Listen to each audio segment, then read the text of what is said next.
our family's been farming some of these ranches all the way back since the 1860s. Our family actually planted the first citrus in Fresno County. So we are tucked up next to the foothills, and that's usually a little bit warmer, which is good for the citrus, both to make it sweeter and to help if it gets really cold. Some of our ranches are right next to the Kings River. It's really pretty, definitely, and also is really good for farming because we have lots of water.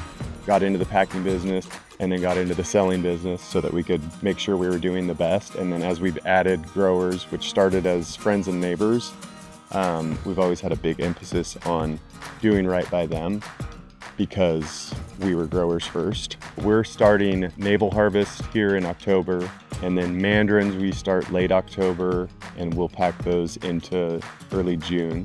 The process starts with fruit coming in from the field.